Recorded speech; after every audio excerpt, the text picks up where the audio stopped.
Welcome to Emergent's VT on the Edge, where we learn the hows and the whys of VT and have a lot of fun doing it. Here we go.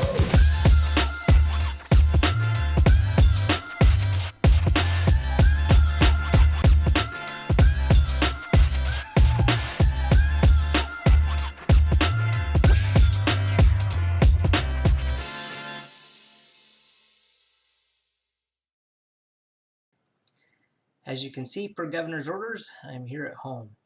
I just wanted to take a moment here at the beginning before we get to our pre-recorded show to say that as healthcare providers, all of us are concerned about our patients, our clinic, our staff, and our families. At Emergent, we are equally concerned. I'm worried about a lot of clinics out there that whose livelihood depends on being able to go to work. I've put out a little blog post about how to do remote vision therapy. Hopefully that will be able to solve at least some of the issue while people are not able to come to your clinic. If you have any questions about that, feel free to reach out. And other than that, we just really are praying for the best for everybody. With that said, if you're sitting around trying to find something to do, this is a great thing. We put this show together a little bit ago, and it was a lot of fun. Hope you enjoy it. Well, welcome to our third show of VT on the Edge. I'm Ben Winters. I'm a developmental optometrist. And I'm James Smith. I'm a certified vision therapist. So this show, especially if you're new to the show, it is just our third show, and we're having a ton of fun doing it, but we're going to actually this time jump right into the meat and potatoes of learning about vision therapy. We've got a really cool activity that we're excited to show you, and I hope it's going to really help a lot of you out.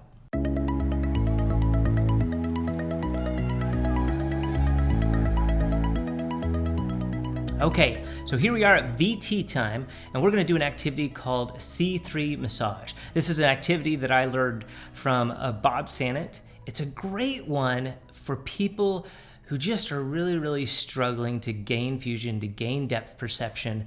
And one of the things that I learned right off the bat is not to rush. You got to take time with this activity. So one of the things that when I'm doing this, what you're looking for is recognition. So this patient, maybe they've never seen stereo before. It's the first time you're showing them. We're going to be using the anaglyphs from Emergent. It's the first time that you're really getting them to see depth and be able to interact with that stereo effect. So it's really important that we begin in a range that they're comfortable with. So starting out, this is my eco center. I know where I am, and then I learn where everything is within my arm's reach. We're keeping that massage in that bandwidth. And so it's very important that we begin there. For this activity, if I could just interject real quick, when he says that we start within arm's reach and why that's important, when we are developing our vision, when we're developing our 3D vision, if you think of the infant, they're picking up objects, and it's that localization that happens by touching it that helps to develop that 3D perception. So that's why it's so important to start in that area, even if we think of esotropes as something we need to do close, but I've even found, this is really important for even those that have exotropia. Yeah, so with this, you're going to use the lid off of the kit. You're also going to use the fusion slider. Make sure that you have the numbers facing towards yourself. And basically, we're just going to slide it over the top.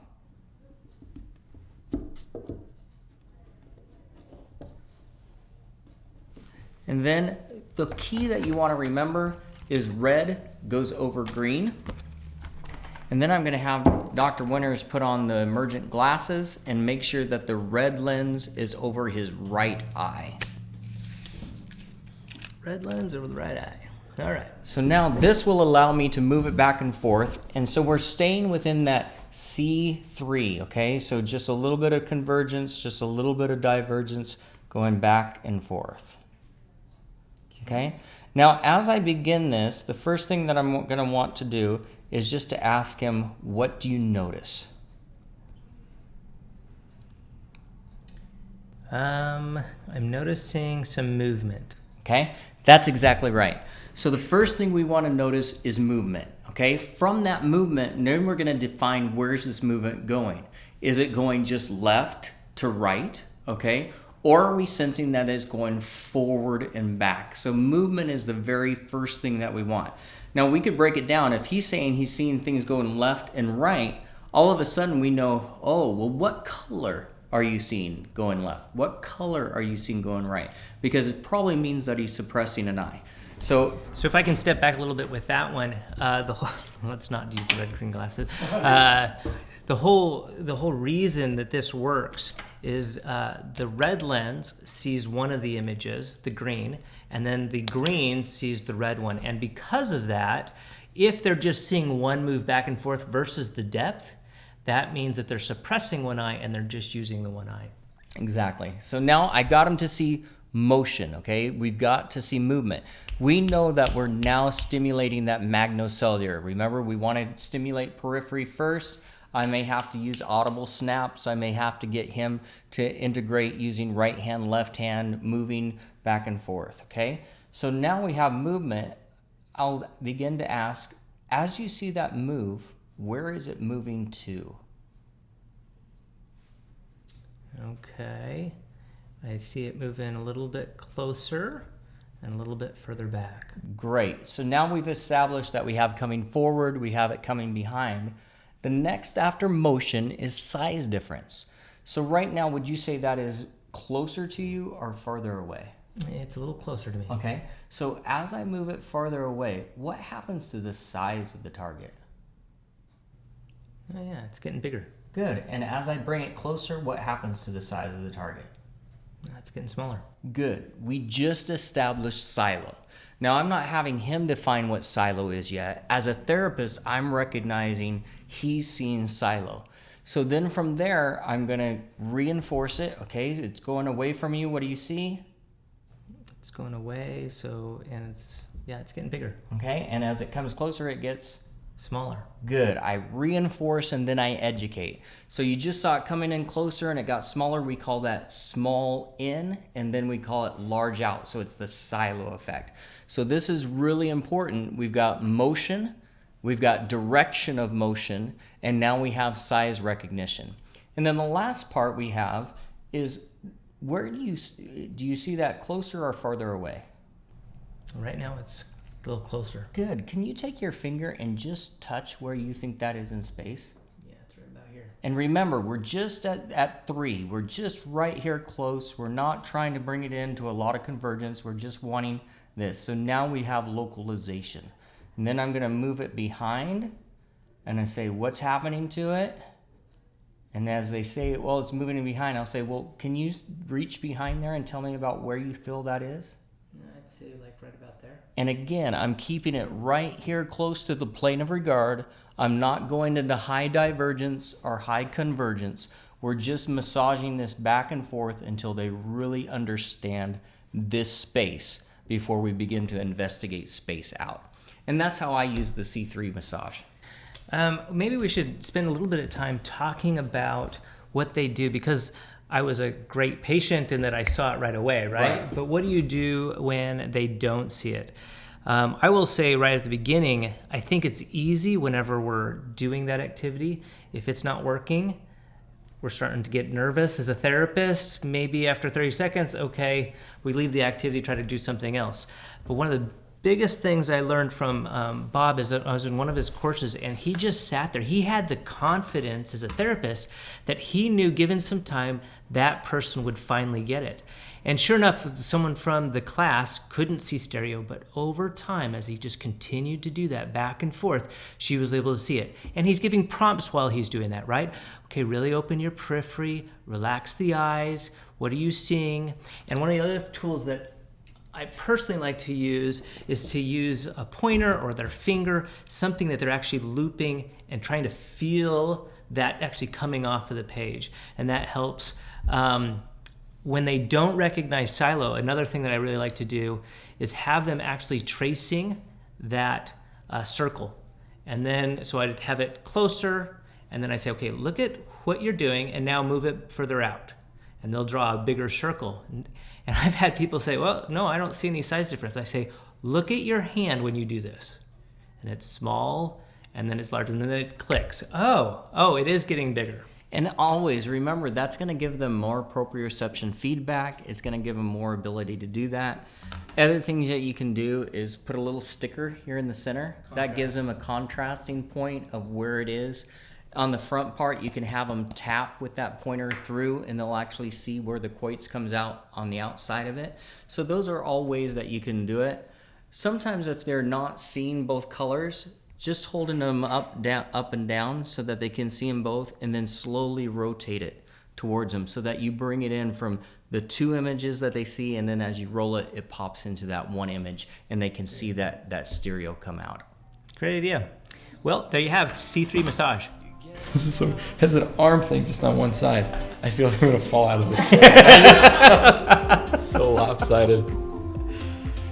You know, I initially anticipated that a lot of therapists would be the ones watching this show, but I'm finding that there's a lot of doctors out there as well that are watching. But we're calling this segment Ivy League Business Pearls. So he's going to tell us a little bit of some things that he's seen as we've talked to different practices around the world. So today I want to talk about something that I think is academically very obvious and really easy to understand, yet in practice it's something that's really easy to lose sight of. And that's essentially when you're trying to save money because not enough money's coming in the door, you're trying to cut costs. Not just clinics and doctors, but all businesses have this problem, is that they start cutting, they look for big expenses and they start cutting them, right? Which is sort of this natural tendency that we all have. But we also know that some expenditures make us money, right? And again, this is super obvious, but it happens. People lose sight of that. And so we're on an Emergent show. Let's use the Emergent kits just as an example. Great. So let's say, how much would you say an average kit is? Maybe $150? $200. Okay, great. So let's say there's a six unit clinic. So they're ordering 6 of these kits, right? And so they're spending a sizable amount of money on this. They're spending, $1,200 potentially on that one line item. But they're also selling it maybe for $50 or $100 markup, right? So they're also making $600 off of this as well, right? But what happens is, okay, we need to save money. We see, we're spending a bunch of money on these kits, and it could be anything, but kits is the example we're using. And so we're like, if we don't spend those $1,200, it's an additional $1,200 that we have in our pocket. That seems like a smart idea. Yes, they're fancy, they're nice to have, but we can still offer vision therapy and offer treatment without having the latest and greatest kit. We don't need it. The problem with that, though, is it's a fallacy, because now you're losing out on the profit that you would have made, because you would have had a revenue of $1,800 minus your expense of $1,200, you would have been up $600.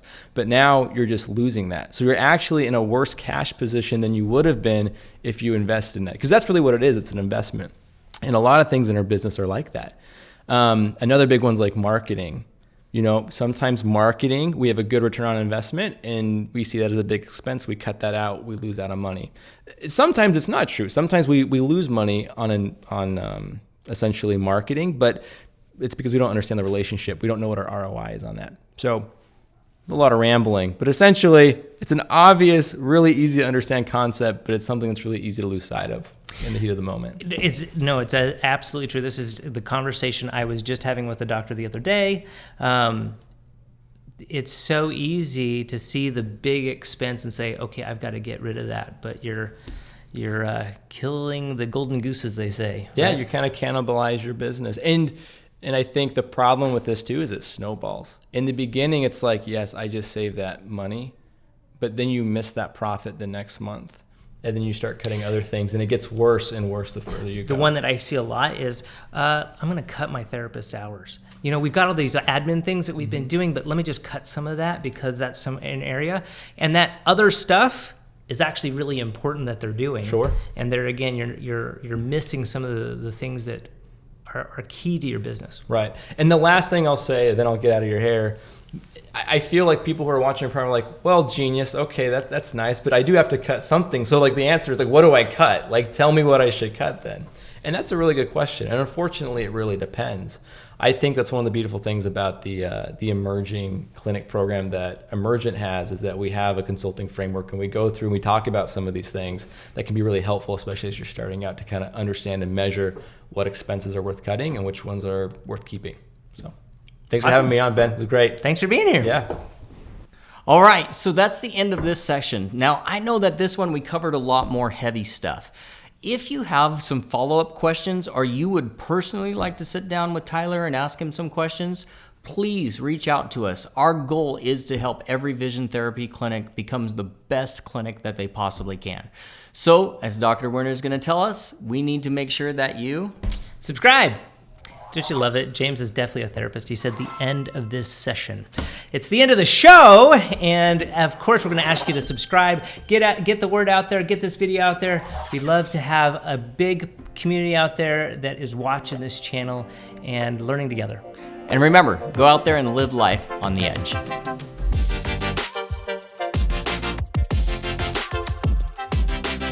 Welcome to Emergent's VT Overtime. Nope, what is it? VT Overtime. On the edge. Ooh. VT on the edge. On the edge. You want to do it? Welcome to this show, VT Over. Golly.